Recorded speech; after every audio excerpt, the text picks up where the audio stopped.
An umpire and a vampire square off week after week, reviewing movies outside their own strike zone. This week's movies, the 1960 Alfred Hitchcock classic Psycho, and the 1961 The Hustler, starring Anthony Perkins, Paul Newman, Janet Leigh, George C. Scott, Vera Miles, and Jackie Gleason. Now, two guys who are smart enough to know that a tomato is a fruit and are also wise enough not to put it in a fruit salad. Tim Crutchman and Jeff Miller. Tim? I don't remember that. Is that a line from the movie? No, it's... No. Oh. So, I thought I must have had a stroke during the movie. Hey, everybody, you're watching Dead on the Bases. I didn't even get to explain. Okay, go ahead. A good friend of mine... Everybody, we're watching Dead on... No, I'm sorry. Go ahead. I won't interrupt. I don't care anymore. Okay. You're watching Dead on the Bases. I'm Jeff Miller. I'm the ump. He's Tim Crutchman. He's the vamp. That's right. He likes horror movies. I don't. Jeff, I like sports movies. He doesn't. You know what he is? Jeff is a sports fan of the First Order, and he's ready to take your first order of merch. Call now. I told you I would push the merch early in the show, right? But there's new merch. Did. There's new merch, but we're not showing it yet. No, we're going to hold on a little bit. Because this is a classic episode. You don't bring out new things during the classic. But you have to admit... Do you notice that we're in black and white? Did you notice that? Not really, but okay, now I see it. I'm colorblind, sorry. Okay, well, you're less colorful than usual at this point. You are not colorblind because you can tell at 100 miles if somebody is not wearing brewery colors or not wearing... Who? What? Colors. Oh, I have a quick prediction and we'll get into the show. Okay. Put your money on the Brewers. Inside source, the Brewers are winning the World Series, and that's all I have to say. Yeah, he knows. Yep, and I told Tim why, and Tim probably confirms that, so yeah. It does follow a lot of logic. It follows a lot of logic in the life of Jeff Miller. Yep. The Brewers will win the World Series this year. It'll probably be a four down. Yeah, it'll be an epic series. It'll be phenomenal. Okay, enough. No, you know what? It won't be 4. You know why? Who's winking at you in the chat room? I don't know. Who is this? Swobet. Okay. So I like that little joke, Jeff. Okay, but listen. listen to me now. Hear me later. And then we'll get into this. Listen to me now. Hear me later. Here we go. Here's the deal. Listen. No, but wait. The Brewers won't sweep it in 4 because to kill me, to hurt me, they will win it at home. And they can't win it at home because they're the better team, so they're going to have more games. They'll get games, let's see.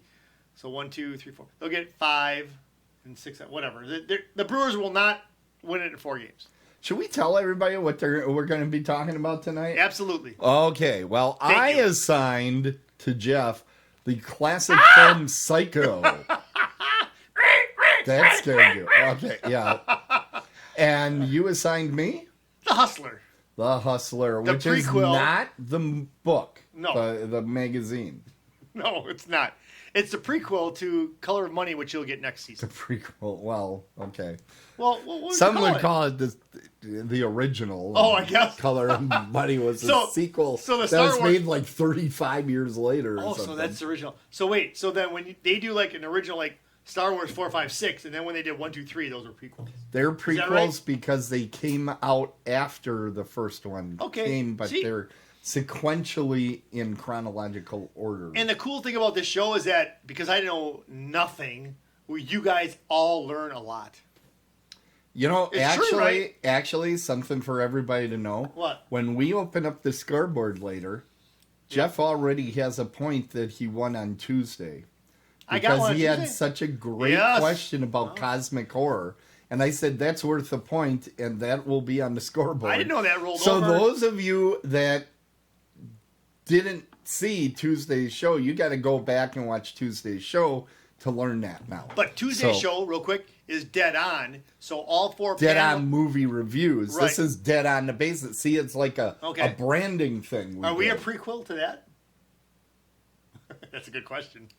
That's a good one. You're not getting a point for that. You're fishing for points now. Thank you for that point. I have seen through this now. He is fishing for points. Should we start the show? Absolutely. Okay. Absolutely, Tim. And I think I was going first Absolutely today, right? you were. Okay. Let's see. Watch, it'll turn something up. No, okay, Look at that. but I'm. Why are you in black and white? Why am I in black and white? Those of you that know, I did not do that willingly. Let's put it this way: If you know, you know. Yes. That's my new saying now. Is if it? you know, you know. Okay, well, you should probably get that. Can I tell you why, real quick? No. Okay. Go ahead. Yeah, see? Okay, I saw this post, and it was like this. Well, actually, it was on TikTok, and this person pulled out a. What's that? I didn't turn off the phone. Okay, Keep so going. they pull out this vodka bottle out of the freezer, and it's frozen. So we all know that liquor doesn't freeze in the theater, It doesn't freeze in the freezer. Liquor doesn't freeze. It doesn't freeze in the theater Right, either. but if it's frozen, you know. If you know, you know, and that's because their kids added water to it. What was the one I sent you? Some sports figure said, if you drop a deuce, you don't go and look at it, you flush. Yeah. That was good. pretty good. That was okay. I like that.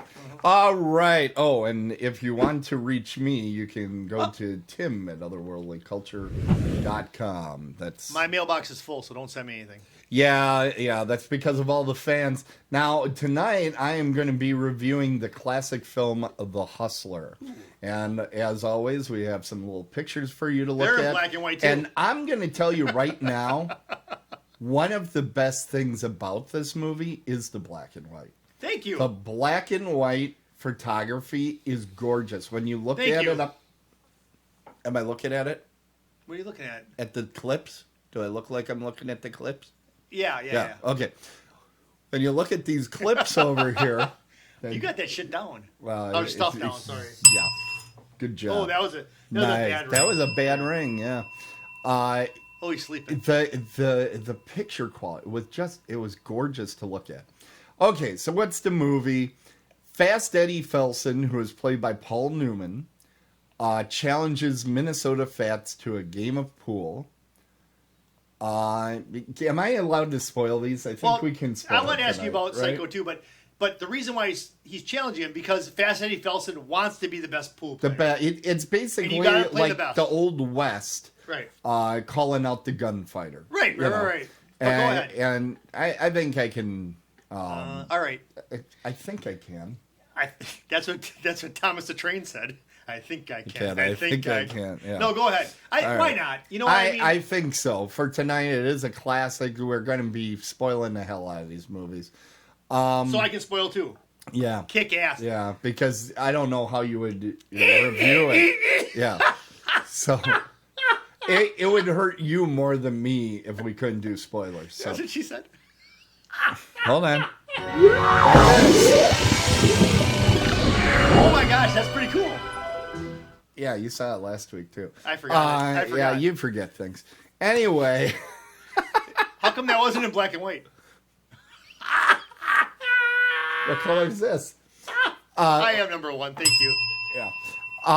Anyway, if Fast Eddie calls out Minnesota Fats. Minnesota Fats wins, but get this. The way he wins is he plays for 40 hours straight. Eddie Felson is doing great at the beginning, but it goes on for so freaking long, he just gets outdistanced by Minnesota Fats.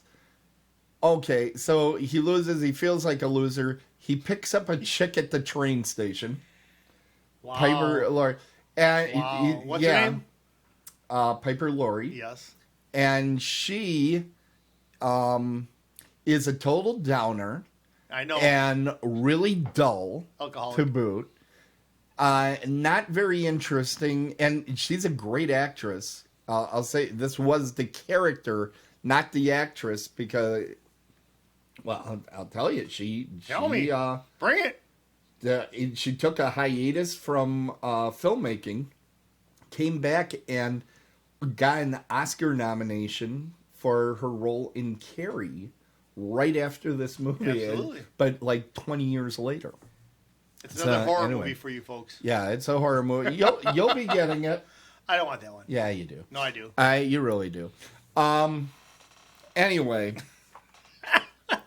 So then, oh wait, what are people saying?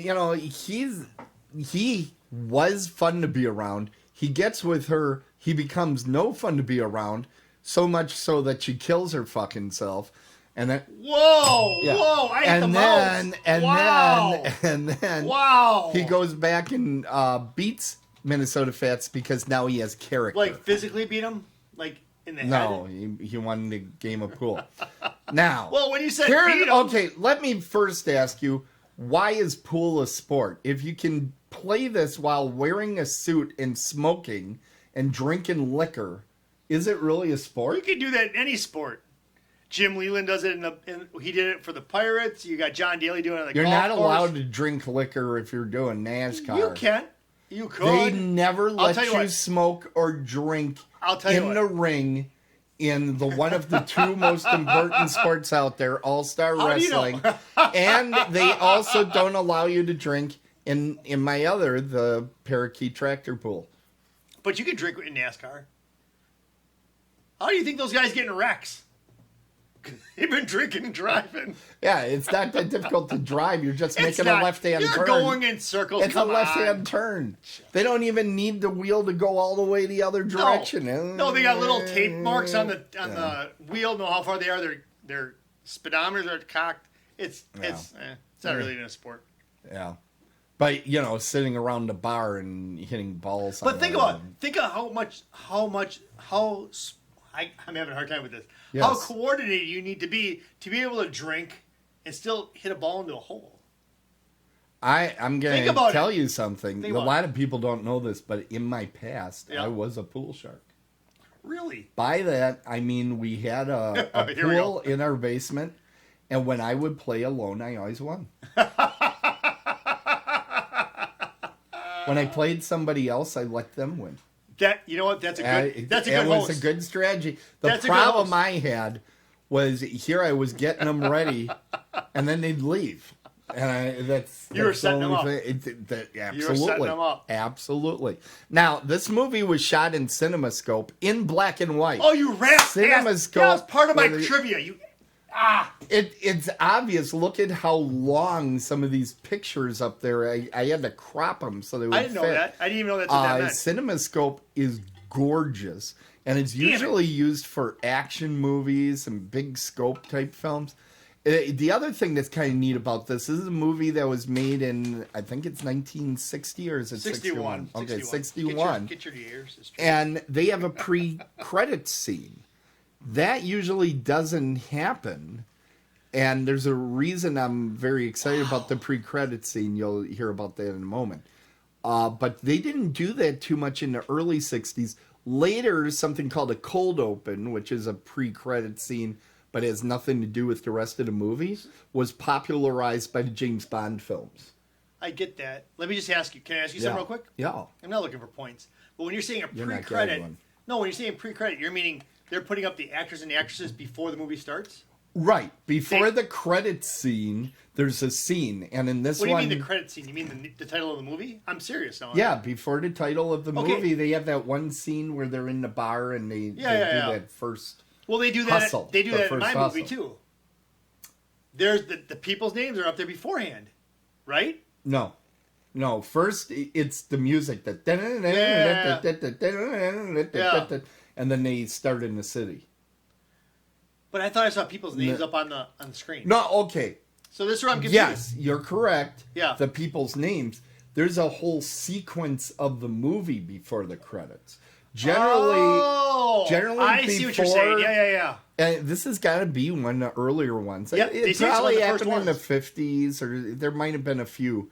But typically, it was thought you want to start with the credit sequence. Yep. And the reason is, and this will play into Psycho for you later, the reason is they used to show these movies, and they would just keep playing them back to back to back. Yep.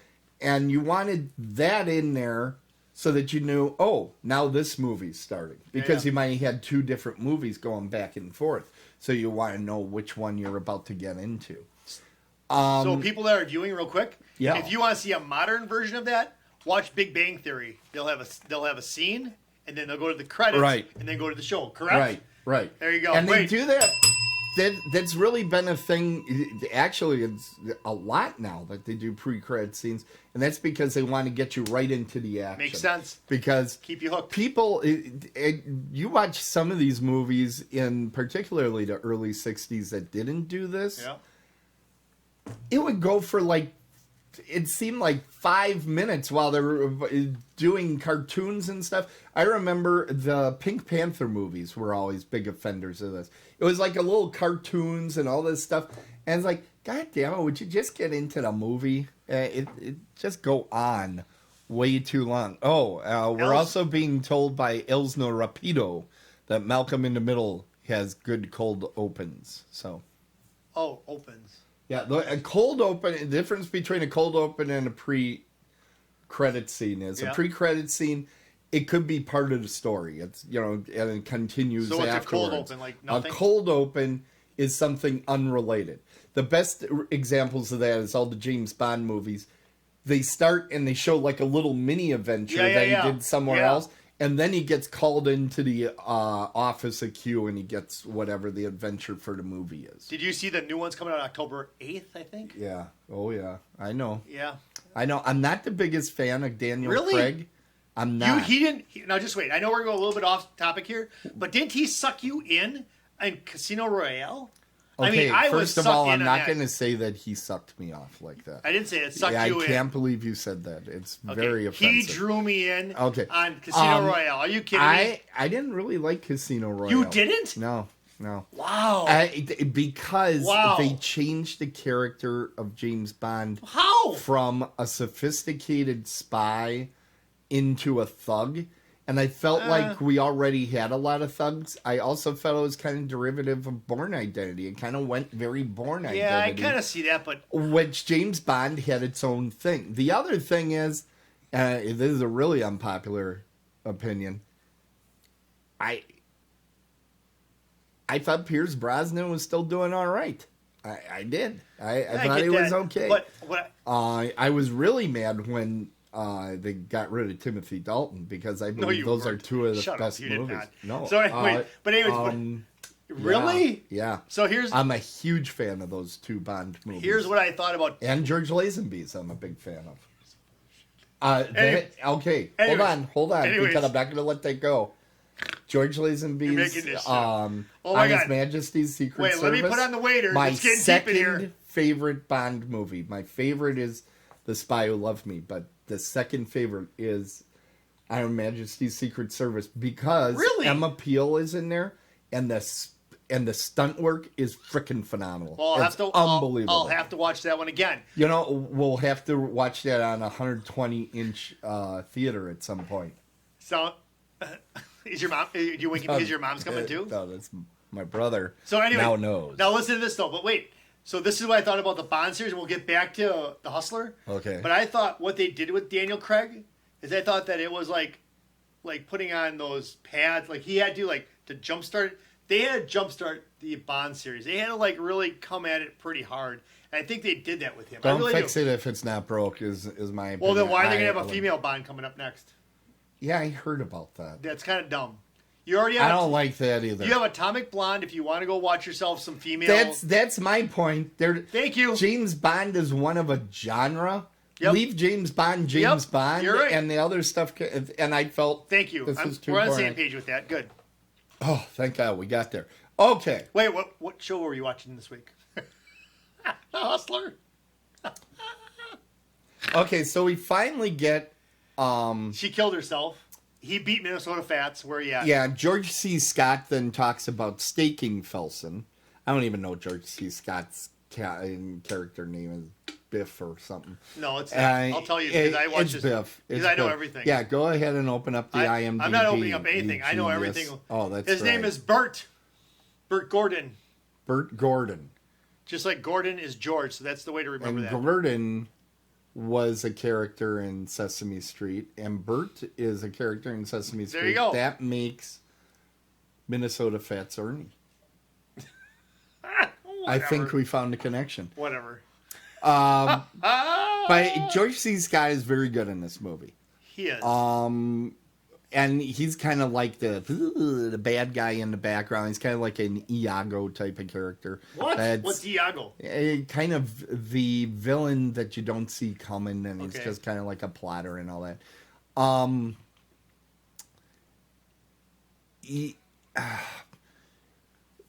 Now, what happens is he says to George C. Scott, "I'm not going to work for you because you want too much." It's something like, what was it, 75%? It was high. Yeah. So then he goes out and he starts hustling, and he gets on the wrong side of a bunch of guys. They're like, "You're a pool shark. We're gonna screw you up," and it was only over $200, which is good because what's $200 now today? I don't know that. You probably looked it up. I didn't. Okay. Well, about $10,000 is what he won in the first scene. So this was good money, but it wasn't, it wasn't a ton. But he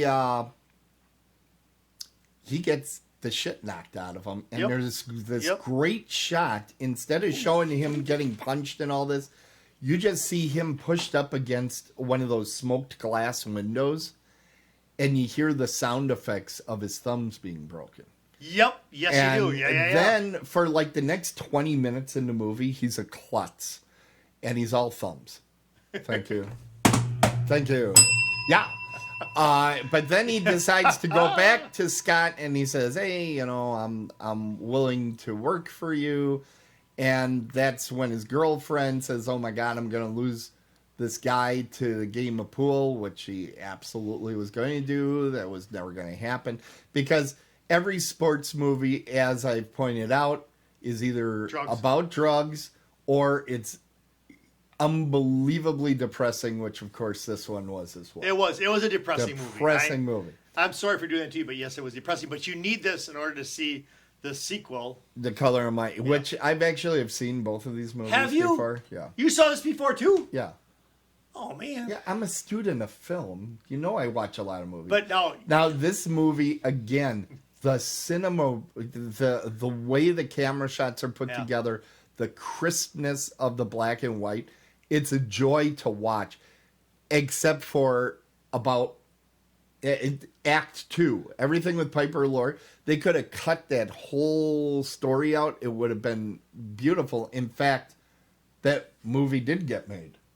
And it was called, well, I can't remember if I'm using it in trivia, so I'll reveal it later. Hold on, let me check my trivia. Look away. I'm looking away. I'm looking away. You can see. Okay, I don't have it in there. So, now what did I do?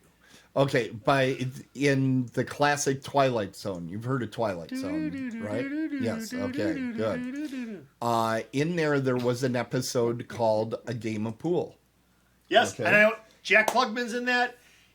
I know the whole thing about. And Jonathan Winters. Yep. And that basically does Hustler, except for they don't have the girlfriend business. And it's all about, can he beat the legend? Which is a lot like, what is it, Rocky 5 or Rocky 6, where they're saying, could Rocky beat Muhammad Ali and all this stuff? And people still do this to this day. They do. Right? They say, is this guy the greatest of all time? Yeah. Now that's an acronym. GOAT. GOAT. You're right. What was that? That was a goat calling sound. Back when I used to be on a farm in 1826, I used to call. I was on a farm. Vampires live forever, dude. When I was on the farm, I used to call the goats at night just before closing time. I would not. That sounds pretty good, doesn't it? Impolite. Isn't that pretty good? Kind of sounds like that. No, it doesn't. All right. Now it's time for my favorite part of my reviews. No, hold on. Can I say something? You didn't even mention about George C. Scott. He was up for Academy Award for Best Supporting Actor. Yeah. But he said, I don't want that, because he didn't want to compete against another person from the same movie up for Best Supporting Actor. Yeah, and George C. Scott had I think he didn't take his Academy Award for Patton either. No, he sent a Native American up there to accept it for him. So George C. Scott's kind of a weird guy. Can I say one more thing? Yes, sir. So of all these awards for the Academy Awards, The Hustler was the only film to produce a nominee for the Best Actor and the Best Actress that year. Okay. Neither one of them won it, but I just want to add that. Well, I think Paul Newman is on the record saying they cut my best scene. They did. And they did. That's why he didn't get it. Yeah, well, we can always say that. I can say a lot of things. Hey, this is... I know. Happens to me all the time. But we don't get podcast awards because they don't watch on we're going to get one, but it's coming. Anyways, but he does get the Best Actor for Color of Money. Are you ready? I'm ready. Bring it. Your favorite part? Where the hell did it go? Yeah. Okay. Yeah, we're gonna get an award. There it goes. We're gonna get an award, all right. It was supposed to. Jeez. I build it up, and of course, okay. The horror movie connections. Are you ready? Do you think there were any? I'm sure there were. If you know what, you wouldn't put it up there if it wasn't. Okay. It's more me to ask if I think I had anything. A number of these I knew without even looking up. Really? Like Piper Laurie being in Carrie, I knew that because. I mean, anybody that's a horror fan of that time, you know that Piper Laurie played the mom in Carrie and that she got an award. The other one I knew right off the bat, and I'm sure you know which one I would know right off the bat, was Marie Hamilton, who is the mayor in Jaws and Jaws 2. Oh, yeah! He's the southern gentleman that's... He's got some great suits. Yes. Anchors away. Yep. And then George C. Scott, of course, I knew because he was in Exorcist 3 Legion, which has the best jump scare of all time. Is in that movie? Exorcist 3. I don't want that. Legion. I'm not going to do that one to you. That would probably scare you too much. But George C. Scott also was in the movie The Changeling, which is an extremely good ghost movie. Okay, so what else did I had forgotten though? Piper Laurie was also in Dinar Kuntz's Intensity, which is was actually a little TV miniseries, but really good. Okay. Dinar Kuntz is kind of the other name that people talk about when they talk about Stephen King. Yeah. He writes some books, doesn't he? He writes a lot of books, a lot of thick frickin' books. Kontz, right? Correct. Yeah. Correct. She is also in The Faculty, which that movie is probably in your future. That's a good one. I bring it. It's a lot of fun. Is she the teacher, principal? I'm not going to give anything away. Do I have to go bang some erasers? I'm going to just leave that go. I'm leaving it go. But another one that I remembered right off the top of my head was, remember I talked to you about the pre-credits scene? Yes. They're at the bar, yes, and remember there's the bartender. Looks interesting, like you might have seen him before. Yeah. He's a famous character actor by the name of Vincent Gardenia. And he was in the Little Shop of Horrors musical that Frank Oz did. With Dean Martin? No. Little Shop of Horrors with Rick Moranis. Yeah. Oh, yeah, Steve Martin. Thank you. You said Dean Martin. Yeah, same thing. They're his brother or sister, whatever. Nephew. No, I made a mistake. People often ask me why I stopped killing people. I made a mistake. Steve Martin. You know, the guy with the arrow between his head? Yeah, I got it. He's a dentist. Sorry. Yeah. And then Michael Constantine, who... His name sounds like constipated. He's a guy, he's a tall guy. He's very Greek looking, and he was called like Big John, I think, in the movie. He has been in all the Greek wedding movies, but he's done a lot of horror. He's been in the TV, or the movie, I should say, Thinner, which is based on another Stephen King novel. But he wrote that one as Richard Bachman. That's a whole other story. He was in Friday the 13th, the series. Ugh. He was in Night Gallery, Outer Limits. He was in the original Twilight Zone run, not the 1985, but the 64. And he was in one of the greatest anthology series that nobody's ever seen of horror, Dark Room.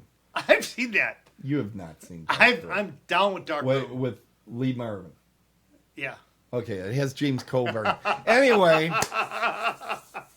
fell for it. Oh, I saw Dark Room Part 2.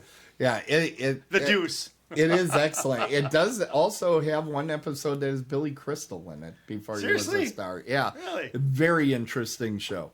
And I think it's available on Peacock or NBC. I can't remember which, but if you get a chance, that's one to watch. So those are my horror movie connections. It's time for me to give you a score. Now, I know what you should give this, but we'll see what you give it. All right. I love the photography. I love the beginning. I love most of the ending. Wait. Keep talking. He's writing down what he's guessing. Keep talking. It's entertaining in those sections, but they needed to cut out the middle as far as I was concerned. I can only give it a 6. Oh! What did you give it? I gave it a 7. Yeah. I do like it. I do like the movie, but it's more of an academic liking it than actually enjoying the film itself. Guess I'm giving Psycho a 5. I even gave you a point so you wouldn't have to do that. Anyways, go for it. Because we know that Jeff, on the regular... No. He changes that the shit ain't even true. That ain't even close to being true. Hey, we're in a I got him to swear. Oh, that's bonus points for me. No! All right. No points. No points. Okay. Jeff... We're in OT. Tell me... Oh, you know what? We got to do the merch and everything, we got too. a lot of stuff to do. Holy crap. Why do you let me do this? Hold on. Oh my gosh. There it is. Yeah, I know. We're not going to do the overtime. What we're going to do is this. You've heard all about this fancy new Air Jordan. Available now at Herman's. Well, that's not the only thing at Herman's. Let's make some merch money. The fabulous new Air Jordan shoes can improve your performance on the basketball court. But when you're not on the basketball court, how do you improve your performance everywhere else? That's right, with Dead on the Bases merch. We can beat that $64.99 for only 3 simple payments of $21.66.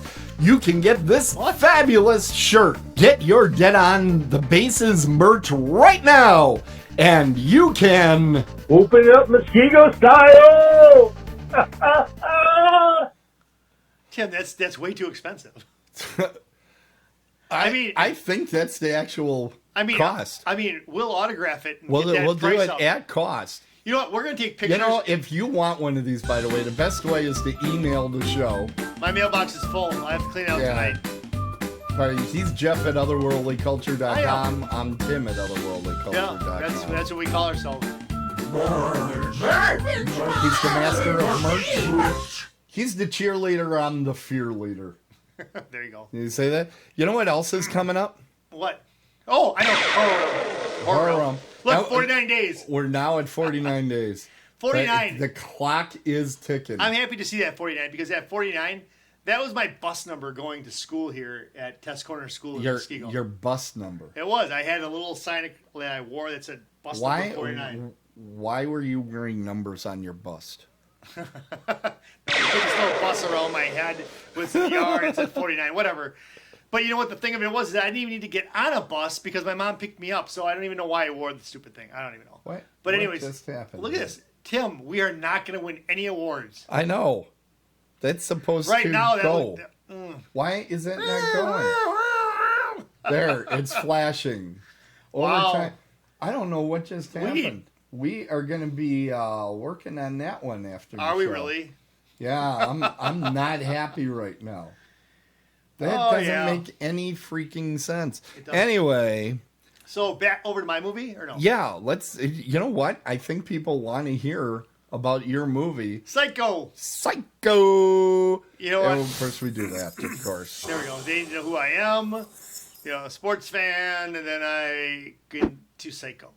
All right. So Psycho is this 1960 movie by Alfred Hitchcock, and it is a classic. This movie is a classic because when you watch it, you'll just know it from the shots that are taken, and the things that Alfred Hitchcock does in this movie are really awesome because it's not like Okay, so I'm going to use The Collector because I hated The Collector. Collector. Yeah.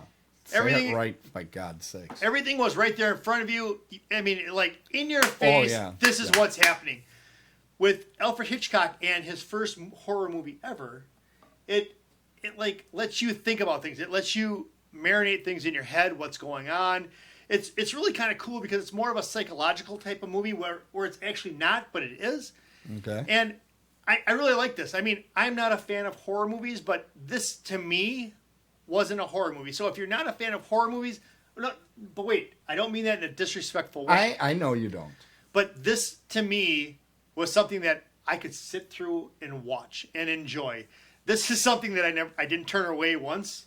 I didn't shut my eyes once. Yeah. I didn't have to cuddle with Tango, my dog, once. I was able to take the whole movie and the whole... You didn't want to cuddle with Tango when you got to see Janet Leigh in her bra a couple of times? Now, let me bring up about Janet Leigh real quick before we get into any more. This is kind of cool because if you didn't know this, but I'm going to tell you this, and then you go and watch Psycho... Ooh, here it comes. You know what I'm going to say, don't you? So originally, when she's like shacking up with this guy in a motel in the beginning... Sam Loomis. Yep. Is that his name in the movie? I'm pretty sure. No, you're right at that, but I didn't know his real name. So yeah, John Gavin. John Gavin, yeah. So they're hitting it, but you don't see this. You just have to assume it. But the thing of it is that she's fully clothed to the point where she's got a bra on, okay? Yeah. She's got underwear stuff on too. Yeah. But so you don't see anything. But she has this bra on, and it's white. Because at this point she's very angelic and very innocent, okay? Even though, and the thing of it is I'm watching this movie. So wait, I gotta go down a couple different roads. So when I'm watching this movie, and I'm like, wait, they're shacking up in a hotel. Oh, hold on, just a moment. Everybody, today's episode's gonna go over. Okay, go ahead. So now, programming. So when they're in this hotel room, right? And I'm like, okay, so he's probably not supposed to be here. Blah blah blah. She's not married. All of a sudden, I find out he's got an ex-wife. So I'm like, why are they shacking up in a hotel room? This makes no sense. They're trying to make everything seem so secretive. But anyways, so she's got a white bra on, right? Yeah. But later in the movie, after all the stuff goes down, she has a black bra on. That's to kind of say, angel, devil. See the devil. So she goes from angel to devil. The devil. Yeah, Sin City. Hey, if you're out there in Las Vegas, go to Sin City Brewing. They got great beer. Okay. Okay, so back to work. So, but there's a few things that confuse me about this, Tim. So help me get through this without giving it all away. Sure. Because I'll give it away, but just give it away now. Now. You know that song. So anyways, so get this. All right. So what I don't get, but I kind of figured it out. No, I kind of figured it out, but it still kind of confuses me. So this guy's like, yeah, I got to pay alimony and blah, blah, blah. I want you to be with me, whatever. Right. So she goes to work. Yeah. Some guy's going to buy a house for his daughter for $40,000, which in today's money is like $368,000. $354,386, because I knew you would look it up. Anyways, so I rounded it up. Yeah. So anyways, but then she takes that money.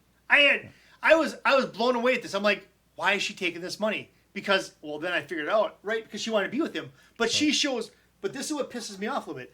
Okay. Because she shows no signs of being that person. She worked for this guy for 10 years, straight shooter. They give her no backstory as being someone that'd be corrupt. So do you remember how that gets explained? It No. does get explained by a line of dialogue. Well, fill me in. Norman and she Well, are having a conversation in in the lobby or the parlor. Parlor. Right? The parlor. Get right with the birds. Yeah. And he says, well, I think we all go a little mad sometimes. Yeah, I heard that, but... That's supposed to be the line that you connect to. But I get she went a little bit crazy and decided to steal the money. Okay, so, all right. So I get... No, I can roll with that. I can roll with that. Yeah. Explain this one to me, Tim. Okay. So she gets in her car. She's driving away. Her boss sees her, all right? Yeah. And she's like, oh, fuck. So she's driving. Oh, she's driving. But she's getting bleary-eyed and tired. She pulls along the side of the road. She falls asleep. Yes. Now, a cop comes All by. these things happen. Hey, what's going on? She's like, I fell asleep. I'm going to drive. But he follows her, right? He follows her, right? He follows her. Right? Yes. But, so tell me, what is his purpose when he sees her trading her car for a different car? What was that purpose of him following her to the car dealership? That was to keep her nervous. Right, but he doesn't show up again, so it makes no sense. It makes no sense in the movie. This was all the whole beginning of this movie is misdirection. I get that. Here, look over here, bam, this just happened. That's the whole beginning of the movie. So looking at this cop, so what happened there was bam. Right.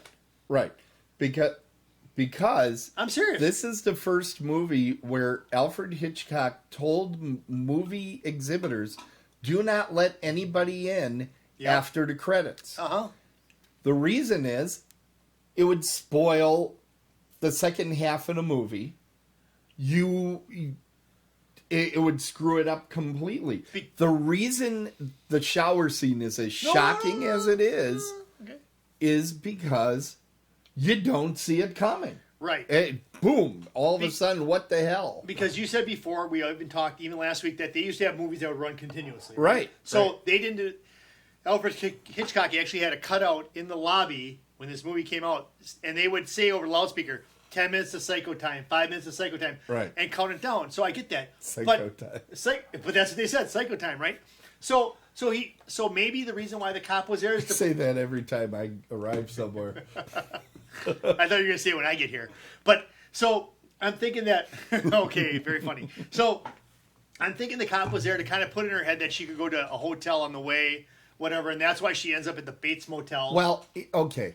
The reason for the cop, the reason for a lot of that stuff, you remember when she's driving, she hears all these voices, like her boss saying, oh my God, she stole it, and the cop is putting it together with the car dealer. Yeah. This is all her having second thoughts. This is all about eliciting that she has second thoughts. Because by the time the shower scene happens, you're pretty sure that she's going to just take it back and say, I went a little bit mad. So I was thinking about that because she did the math and all that on the piece of paper and she flushed it down the toilet. Yeah. But now let's get into Norman. Freaking Norman. Anthony Perkins is awesome in this. Yeah. And I mean, this is the role of his life. That's easy for me to say because like you said, it's the role of his life. He's been stereotyped as that going forward. But to hear that he was supposed to be a short, stocky guy in the book, whatever the book that, right? But they made him a handsome, thin, tall guy, and kind of stringy, a stringy type of guy. I'll tell you what. When I was watching this, I'm like, he played that role so well. I mean, I actually believe that he's an innkeeper, letting somebody come in and all. I mean, he was very, very, very believable. And I know I'm watching a movie, but he played that role like he was an innkeeper, and they said, "Here, play this role in this movie," and it was like no scenes. He played that role awesome. I really do. Yeah, I think he played it awesome. He was great. And Janet Leigh, I don't know if you know this because I know it wasn't on the IMDb. Do you know who she's the mother of? Yeah. Who? Jamie Lee Curtis. That's correct. Who was in Halloween. And she's considered the first modern scream queen because she was in Halloween, Prom Night, and shoot. I usually remember the third one. There's a third one that she was also in. Right, not Gremlins. But thank you for throwing Gremlins out there. Terror Train. Yes, I saw Terror Train. Terror Train. I only saw parts of it. But wait, who is Janet Leigh the daughter of? Her mother and father. Vivian Leigh, who was in Song of the South. Oh, or not? Not Song of the South. Gone with the Wind. Gone with the Wind. Was she really Vivian Leigh? I didn't know that. Come on, man. Connect the dots. I did not know that. A to B to C. I did not know that. Good job. Does that give me a point? No. No, wait. I'm reviewing this movie. Yeah, but you were going to go down the road again. No. So then... You're reviewing this movie. I am. So where was I? No, I know. So, who's the guy? Anthony Perkins. Anthony Perkins. Tony! Because I'm a good friend. Yeah, thank you. Tony. Anthony... Yeah. Oh, I get it. Anthony is short for Tony. I mean, Tony's short for Anthony. Yeah, it's kind of like Margaret and Peggy. Go on. I was told never to say that again. Go on. So, Anthony Perkins plays a great role. Yes. He starts... And, I got to tell you something else. Listen to this. This is a little sidebar. That's the name of our show. We should change it to sidebar. I've never seen this movie before, but I know that... I'm not kidding. That Anthony Perkins, Norman, is the one who kills her, right? I do. Right. But it was fun because my wife seems to always know how these movies are going to end. She had no freaking clue. She thought the mom was alive the whole time. I'm going to tell you something. I wish I wouldn't have known the answer. I read the book. Yeah. As well. My wife didn't read. This movie follows the book very well, but I think it hides that fact better than the book. They did a good job, and with me knowing that was pretty cool. How he was going to take her down to the cellar, and you hear the voices, so he's picking her up this corpse, and they did a really good job. It's kind of like the voice you do of Tango, which sounds a little like this. Hi everybody, I'm Tango. Tango's awesome. That's the voice that Jeff does. We gotta put a picture of Tango up sometime.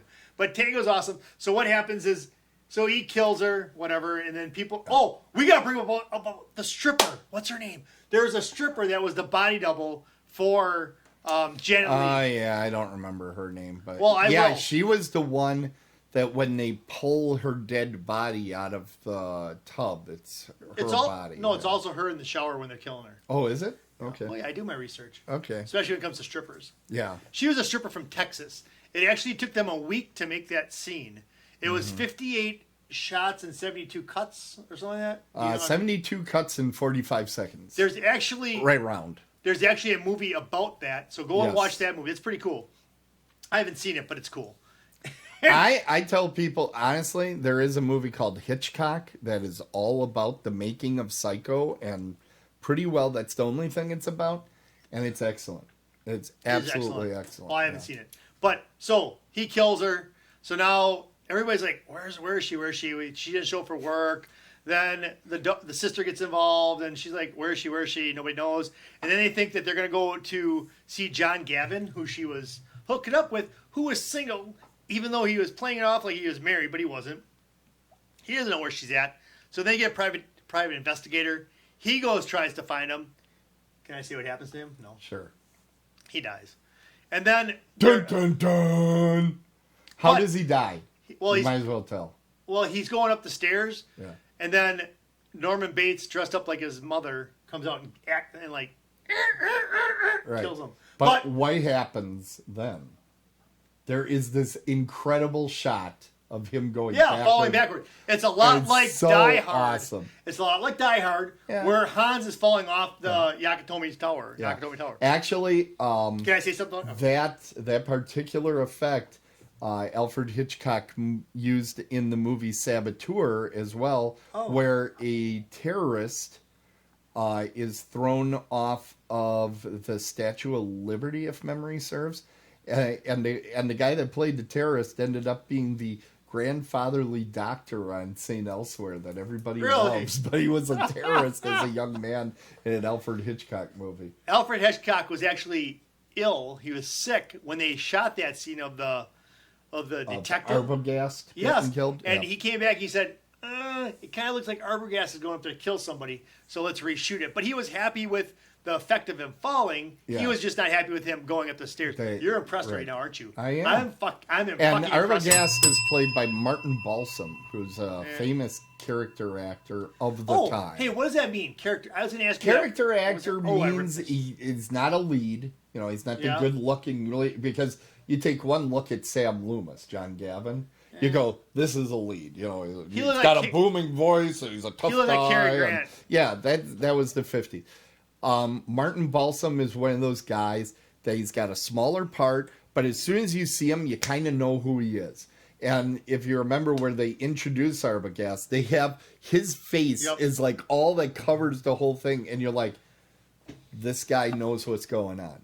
This guy knows, and he did his job. There's certain actors. There's certain actors that as soon as they come on the screen, you go, "Oh, that's a cowboy," or you go, "Oh, that's an accountant." Oh, that's the boss that always gets mad and yells at people. You just know that's what Martin Balsam was. William H. Macy. He's a character actor, right? Yes, very much so. And he's always kind of meek and mild type guy that says stuff, and he's just kind of quiet and understated. He would never play a raging, type of guy. So Norman Bates is a very appealing person. I mean, he really draws you and he makes you like him in a way. Well, like most killers. Right. He makes you like, Michael Myers I don't like him. You'll get to meet him. No. So anyways, so everybody's in the swamp, whatever, and then somehow that's what happens. So then, what's her name? Janet Leigh. Yep. Yeah. Marion Claire. Her daughter comes up, and they're like, hey, we got to figure out what's going on. By the way, yeah, Janet Leigh. Yeah. I just looked in our chat room. DMV. And Solbet looked this up. When she Googled Janet Leigh, the first suggested search is Janet Vivian Leigh related. The answer is nope. What? In fact, Leigh was born Jeanette Morrison, despite the fact that people were concerned that the screen name was too close to Vivian Leigh's. I've been hornswoggled. You've been hornswoggled? I've been hornswoggled. You want to hear one I bet that you fell for, too?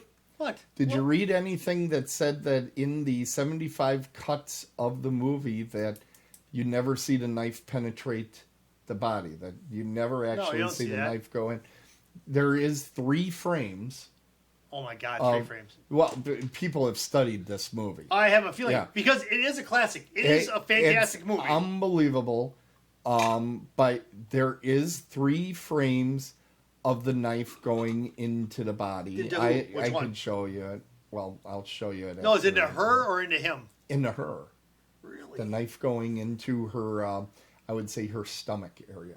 Really? Yeah. Into the stripper's stomach. Because there was a stripper in there that got cut up. Well, thank God you knew about the stripper. Well, how would I not? We were all Tim, how long have you known me? You know that. Come on. We were all one. So, karaoke. So, anyways, back to this show right here. Yeah.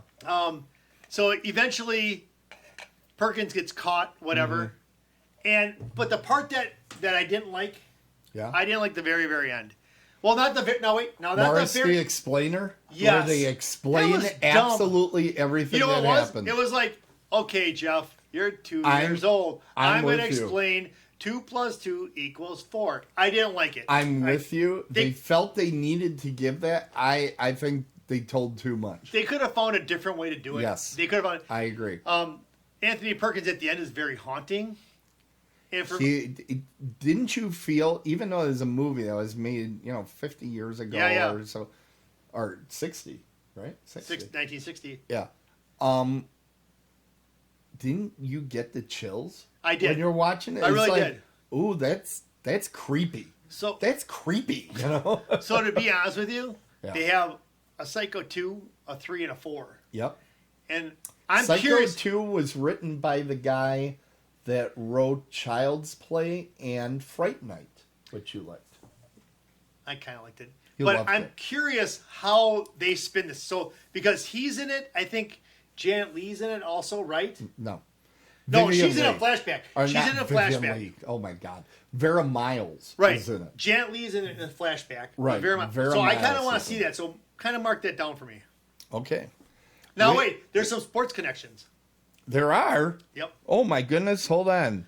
I didn't hear I kind of think there are, but I kind of think they're not. Okay. So Anthony Perkins was in a movie called The Bang the Drum Slowly. Okay.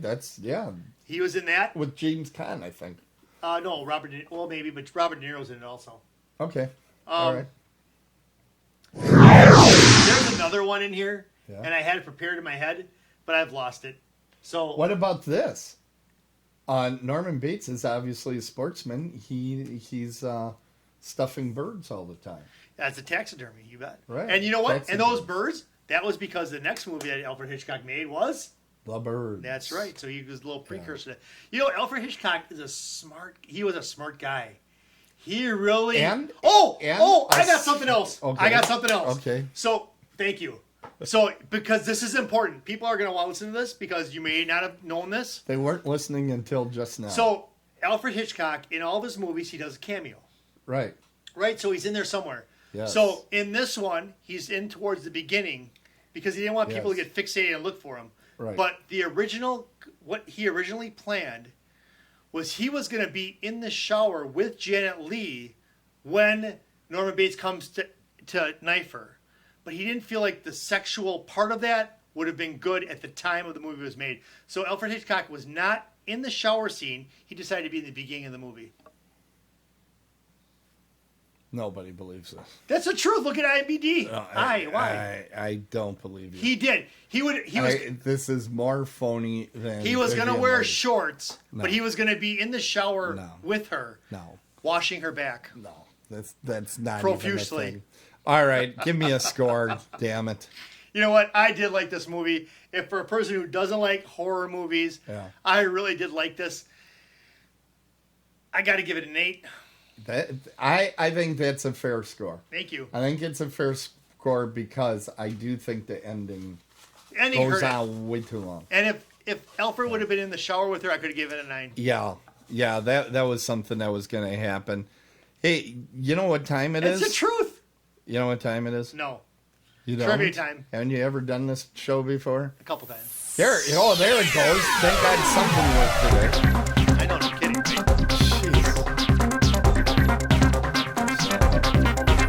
I'm working like a dog over here. Who let the dogs out? Is Peggy and Tracy, have they been checked in yet or no? I'm running a show over here. I'm not just doing these things. Are you going first or am I? P&T, are you there? Are you going to explain this? I'm going to tell you to go first because I got Okay, I'm going to explain this. You used the CinemaScope one, I'm and going I to can't explain. do that one. Okay, I'm going to explain this. What I do is I say 3 statements. I do too. And one of them is going to be false. Jeff tries to guess which one is false, and then he'll do the same to me. Okay, and I'm going to be talking about Psycho. So it's 3 and 1. Oh, wait a second. Am I supposed to do about the movie I watched or the movie you watched? Oh my God, you do this every time. Nobody's falling for it anymore. You're doing yours on Hustler. I'm doing mine on Psycho. Hitchcock was supposed to be in the shower. Go ahead. Let's go. Here's the first one. At one point, Jimmy Stewart was considered for the role of Norman Bates. Wait, Jimmy Stewart or Jimmy Durante? Wait, no, which one was the big Stewart. nose? Jimmy Stewart. Not Jimmy the guy from A Wonderful Life? All right, go ahead. It's A Wonderful Life. Well, he was older. As who is? Norman Bates or the cop? As Norman Bates. Okay, yeah, whatever. Go ahead. Older man. Yeah. Letter B, Robert Bloch wrote this film in essence about Ed Gein. You're making shit up. He also wrote American Gothic, which was about H.H. Holmes, and Night of the Ripper, which was about Jack the Ripper. Okay. Letter C, Janet Leigh had no issues with Hitch during the filming of this movie, but Tippi Hedren, who made The Birds with him later, and Marnie, had so many issues she brought charges against him and many allegations of inappropriate work practices, and she kind of in essence got blackballed. Okay. And didn't get to work in Hollywood much anymore. Okay. So which one is false? Honestly, Tim, I'm not trying to be funny here, but I thought it's supposed to be 3 truths and 1 lie. No, it's 2 true, 1 lie. That makes it even easier for me. 2 true, 1 lie. All right, so let's go through it again. So Jimmy Stewart. Jimmy Stewart. Jimmy Durante would have been an interesting take. No, James Stewart. Uh-huh. And then Robert Bloch has written novels. Psycho was in essence about Ed Gein. American Gothic, that was about H.H. Holmes, another serial killer. Yeah, and Night of the Ripper, about Jack the Ripper. Okay. And then C, Janet Leigh wasn't sexually harassed by Hitch, but Tippi Hedren was. All right, so I know that Hitch used to call Anthony Perkins Master Baiter during Master Bates. He used to call it Master Bates. He used to call it Master Bates. Okay. So that sounds like he could do some of that sexual shit. So I'm going to say, but I don't know. So I'm going to say Janet Leigh was cool. So she's going to be like, nah, I don't care. Whatever. I need the money.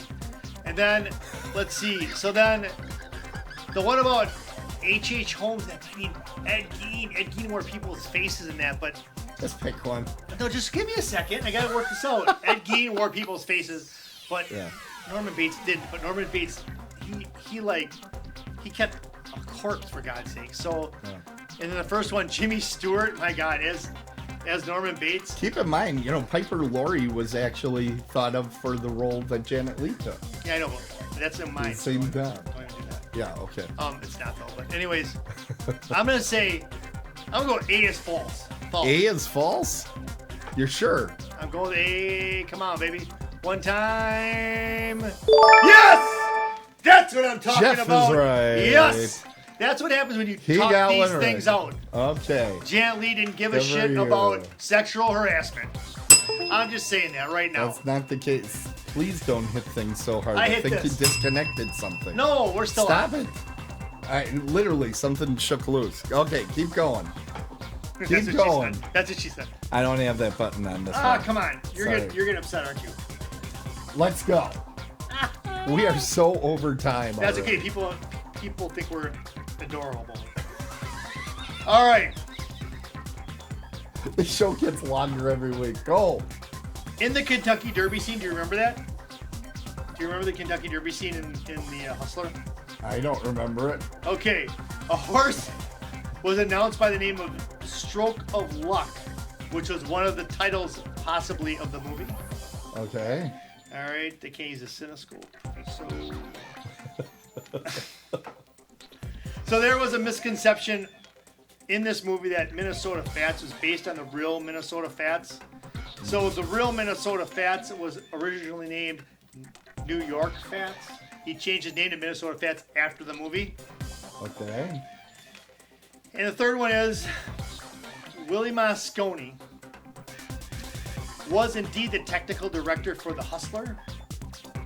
But at age 72, he was not able to coach or technical direct Tom Cruise in The Color of Money, 1986. Okay, he was 72 then. I was about to say in Hustler, I know he wasn't 72 yet. Did you see him in the poster behind when they were showing it? Yeah, and he grabs the money off of the felt at the beginning. I know Kentucky that. Derby. Okay, Kentucky Derby, but what was the name of the horse? Stroke of Luck. I think that was one of the names that they were looking at for this, but I can't recall because the book was named Hustler. And I thought that they didn't like the name The Hustler for some reason and tried other names. But okay, go on. Minnesota Fats actually changed his name from New York Fats to Minnesota Fats after the movie. I know there wasn't a real Minnesota Fats and somebody grabbed the name, but I don't know if it was New York Fats. So I wouldn't be that specific. I'm leaning in that direction. I wouldn't be like, yes, you would. No, I told you I wouldn't do that again. He does this so that he screws me out of my points. And Moscone was indeed the technical director for The Hustler. Well, he wasn't a director; he was an advisor. Technical advisor. But you wouldn't get that right, so that I can't. He was a technical advisor for The Hustler, but not The Color of Money. See, that's the one that's drawing me. I'm gonna just go with C. I'm gonna go with C. Wait, what? It being false. Yeah, you're C right. is false. That's enough of this shit. Was it? Yeah, you're right. Oh, because cool. he did do some work on The Color of Money. He helped Tom Cruise. I wasn't sure. Yeah, I know. I wasn't sure. I know. Okay. But wait, let's make the story straight here. I'm not going to do something like New York, New Jersey, or that. It's going to be a black and white answer. No. I know that drives you crazy, so I'm going to keep doing that because that's what I do. You knew that. You knew that.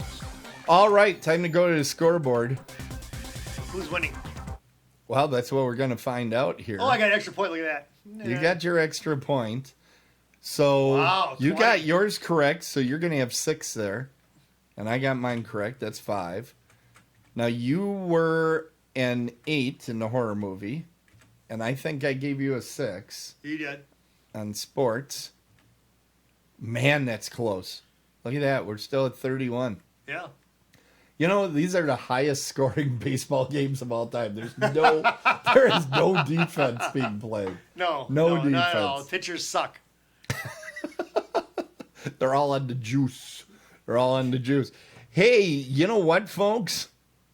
This isn't our last episode because we're only in the 3rd inning. I hope that this would be the last one. People love our show. I hope so, too. Horror Realm. Did we put that up yet? Yes, we did. We're going to be there. We're going to have merchandise there. Come out to Pittsburgh. Why is that up? November 19th to the 21st. Come on out. Come one, come all. I don't know what just happened. What? We're white. I know. We're in color. It wasn't supposed to be. That's what she said. All right, coming next week. That's what she said. Why is it doing that? Come on. There we go. Next week we're going to have I assigned to you Killer Clowns from Outer Space. Why? Which you're going to love. Why would you? You're going to love this movie. It's kind of a love story. You said that about the MF Collector. I swear to God, Tim, if this turns out to be like the Collector, I'm going to be pissed. Are you? Okay. I will be. If this is going to be like, this is going to be like Tremors? If this is going to be like Tremors, I'll be fine. I can't say that. Is it going to be like Tremors? Tremors? I'm not going to say that. Is it going to be like Death Day? Happy Death Day? I think it's got more in common with that. What do you have coming up? Wait, where'd you go? I found the button for this. Finally. There we go. You have Diggstown. Diggstown is a fantastic movie. It's a great James Wood movie. A great... Why did it do that again? Go ahead. I was going to say... I'm so mad right now. I was going to say Christopher Glover, but it's Louis Gossett Jr. Right.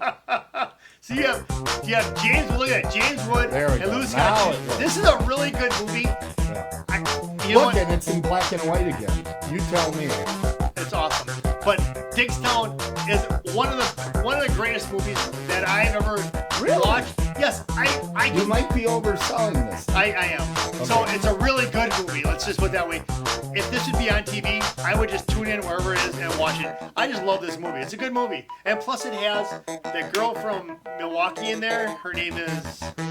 She was in The Hangover. She was in License to Drive. I can't think of her name right now. Wow. I think you got me stumped here. Yeah, I can't think of her name either.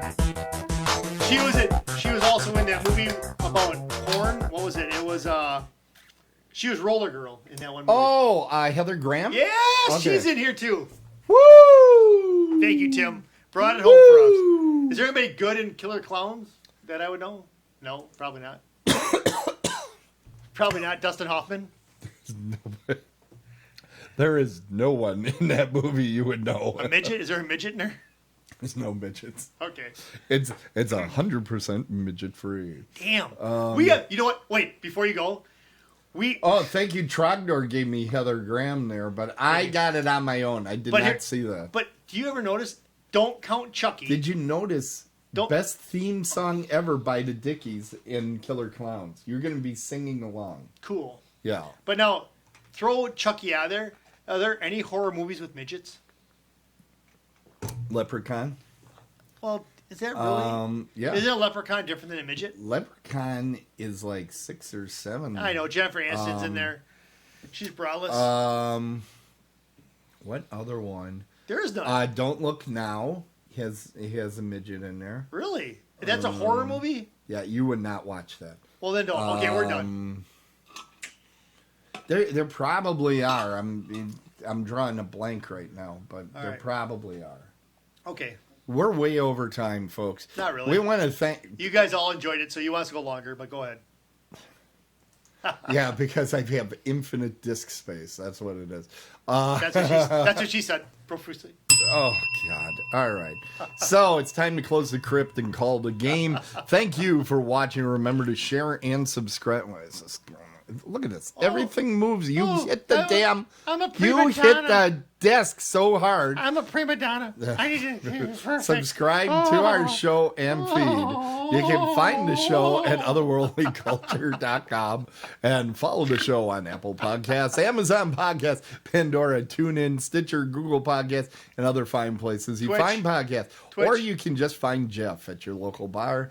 It'll be easy. He'll be the loud one in the corner giving you movie trivia facts that turn out to not be true. Whatever. So I got boonswoggled. If it's sports, it's a home run. If it's horror, run home. We're dead on the bases, and we'll see you next time. Maybe. Otherworldlyculture.com. Go Braves, go.com. Thanks, everybody, for tuning in. I think no one. You think no one? You do. Yeah, I gotta clean out that email of mine. It's just so full. Yeah, I know what's full. I know who's full